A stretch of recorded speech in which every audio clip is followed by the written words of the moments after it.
अगर आप किसी फर्म के प्रोप्राइटर हैं या आपने मन बनाया है कि प्रोप्राइटरी बिज़नेस शुरू किया जाए, तो इस वीडियो में हम बात करेंगे कि बिज़नेस को शुरू कैसे किया जाए। क्या आपको पैन नंबर लेने की ज़रूरत है? क्या क्या आपको रजिस्ट्रेशन लेने पड़ेंगे?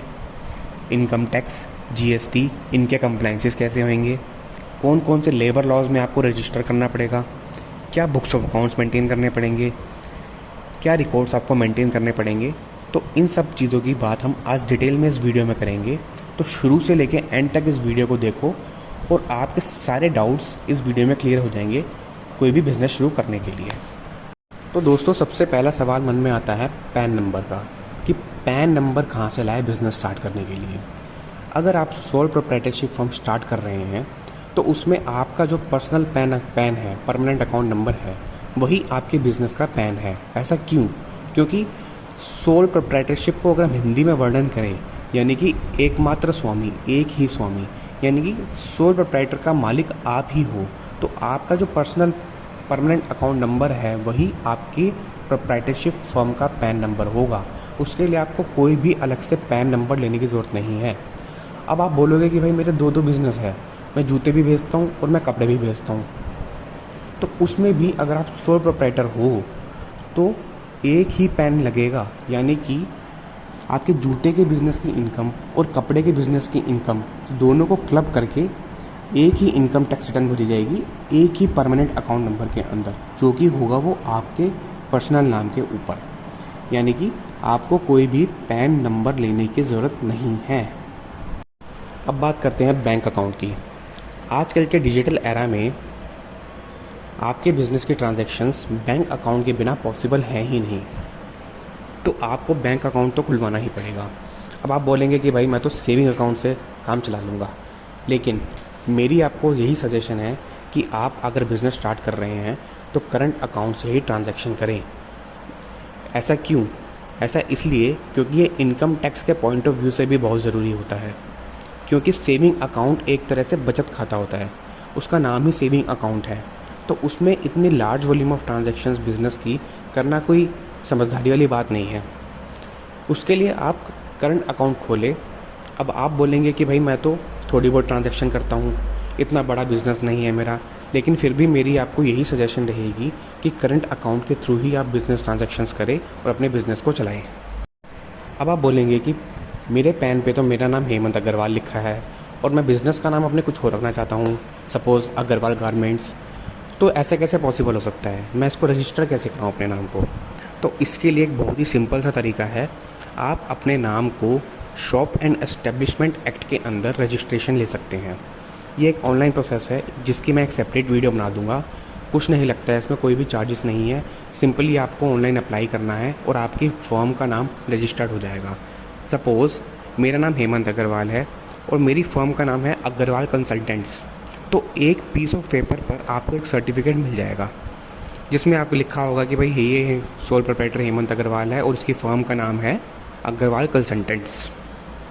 और सबसे कम कंप्लाइंसेस वाला ये सर्टिफिकेट है जिसमें कोई रिन्यूअल का चार्जेस नहीं है, कुछ रिन्यूअल नहीं करना, कोई झंझट नहीं है। तो ये सर्टिफिकेट लगभग सारे बैंक्स एक्सेप्ट करते हैं और इसको एक्सेप्ट करते ही आपका करंट अकाउंट भी खोल देते हैं वो। तो फ्रेंड्स, अगर फटाफट से हम समराइज़ करें कि अब तक हमने वीडियो में क्या देखा। एक बिज़नेस स्टार्ट करने के लिए सबसे पहले आपको पैन नंबर चाहिए और दूसरा आपको करंट अकाउंट चाहिए। करंट अकाउंट खोलने के लिए 3 चीज़ें की रिक्वायरमेंट है। इसमें से कुछ भी अगर आपके पास है तो आपका करंट अकाउंट ईजिली खुल जाएगा। पहला, शॉप एंड एस्टेब्लिशमेंट एक्ट का सर्टिफिकेट, दूसरा एमएसएमई का सर्टिफिकेट, या फिर तीसरा जीएसटी नंबर। इन तीनों में से कोई भी एक चीज़ प्लस आपका एड्रेस प्रूफ, ये सारी चीज़ें लग के आपका करंट अकाउंट बैंक में ईजिली खुल जाएगा और आप अपना बिज़नेस स्टार्ट कर सकते हैं। अब बात करते हैं जीएसटी नंबर लेना कंपलसरी है या नहीं इसके ऊपर। तो फ्रेंड्स, अगर आपका बैंक में करंट अकाउंट नहीं खुल रहा है किसी और तरीके से, तो आप जीएसटी नंबर लेके खुलवा सकते हैं। और अगर खुल गया है तो जीएसटी नंबर लेने की कोई ज़रूरत नहीं है, बशर्ते आप ई कॉमर्स सेलर नहीं है, यानी कि आप अमेज़ॉन या फिर फ्लिपकार्ट ऐसी ई कॉमर्स वेबसाइट्स पर अपने गुड्स सेल नहीं करते, क्योंकि इनके लिए मैंडेटरी है आज के डेट में आपको जीएसटी नंबर लेना। या फिर जीएसटी नंबर लेना की कंपल्शन तब है जब आपका साल में पूरा का पूरा कुल मिला के सेल जो आपका टर्नओवर है एक साल की 40 लाख से ऊपर निकल गई है, या फिर आप सर्विस देते हैं तो उस केस में ये लिमिट 20 लाख रुपए की है। 40 लाख या फिर 20 लाख, इससे ऊपर अगर आपकी लिमिट एक्सीड करती है तो ही आपको जीएसटी नंबर लेना कंपलसरी है, या फिर आप ई कॉमर्स में सेल करते हैं तो ही आपको जीएसटी नंबर लेना कंपलसरी है। अदरवाइज़ आप कोई भी बिज़नेस कभी भी बिना जीएसटी नंबर के स्टार्ट कर सकते हैं। अब बात करते हैं कि आपको क्या रिकॉर्ड्स मेंटेन करने पड़ेंगे, क्या आपको बैलेंस शीट बनानी पड़ेगी या नहीं बनेगी। तो इसके बारे में बात करने के लिए मैं सबसे पहले आपको एक छोटे से एग्जांपल से समझाता हूँ। सपोज़ आपने एक 100 रुपये की शर्ट खरीदी और उसे 200 रुपये में बेच दिया। अब 200 रुपये में बेचने के लिए आपको क्या क्या करना पड़ा। एक तो आपको 20 रुपये की पैकिंग चार्जेस लगाने पड़े और 20 रुपये की ट्रांसपोर्टेशन लगी, यानी कि आपका मुनाफा कितना हुआ। 200 रुपये की शर्ट बेची जिसमें से 100 रुपये की इसकी कॉस्ट थी, तो मुनाफा बचा 100 रुपये का। 100 रुपये में से 20 रुपये की पैकिंग हटा दी तो 80 बचा। 80 में से 20 रुपये की ट्रांसपोर्टेशन कॉस्ट हटा दी तो बचा 60, यानी कि आपका जो शुद्ध लाभ है, यानी कि आपका जो नेट प्रॉफिट है वो 60 रुपये बचा। तो इसी 60 रुपये पर आपको इनकम टैक्स देना है, इसी 60 पे आपको इनकम टैक्स देना है, और इसके लिए आपको अकाउंट्स को मेंटेन करना पड़ेगा। अब सबसे रॉ फॉर्म में, सबसे मतलब बेसिक तरीका मैं अगर बताऊं तो आप क्या कर सकते हैं, एक एक्सेल शीट बनाएं और उसमें एक साइड पर अपनी इनकम, यानी कि आपने जितनी जितनी सेल की है साल में उसको रिकॉर्ड करते रहें कि भाई मैंने ये बेचा, इसका इन्वॉइस नंबर ये है और ये इतने की सेल हुई है। और दूसरी शीट में ही लिखते जाएं कि भाई मेरे साल में इतनी परचेस की है, इतने खर्चे हुए हैं, ये मैंने पैसे इधर उधर दिए हैं खर्चे करने के लिए। और ये एक्सेल शीट बना के आप साल के एंड पे अपने सीए को दे दें, जो आसानी से आपका इनकम टैक्स कंप्लायंस कर पाएगा और आपकी टैक्स लायबिलिटी निकाल पाएगा, आपकी इनकम टैक्स रिटर्न भर पाएगा। ये तो हो गया सबसे आसान तरीका। लेकिन अब इनकम टैक्स में भी कुछ लिमिट्स हैं कि भाई आपका अगर टर्नओवर इतने से ऊपर चला गया तो आपको balance sheet, profit and loss account maintain करना पड़ेगा। उसकी हम सेपरेट वीडियो में बात करेंगे। अभी हम यहाँ पे स्मॉल बिजनेस की बात कर रहे हैं जिसने स्टार्ट ही किया है, तो उसके लिए मैंने आपको तरीका बताया कि एक्सेल शीट में आप मेंटेन कर सकते हैं।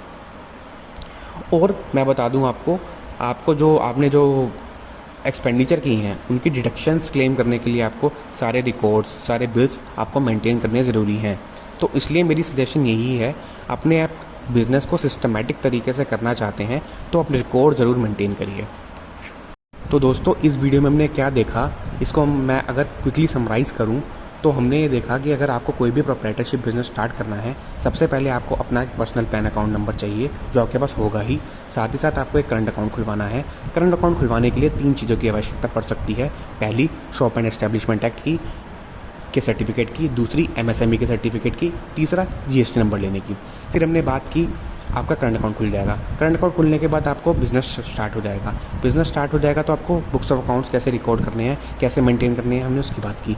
हमने ये भी बात की कि भाई आपको जीएसटी नंबर कब लेना है और कैसे लेना है, इसकी भी बात की। तो फ्रेंड्स, आपको ये वीडियो पसंद आई तो ज़रूर अपने दोस्तों को ये शेयर कीजिए और लाइक कीजिए और चैनल को ज़रूर सब्सक्राइब कीजिए।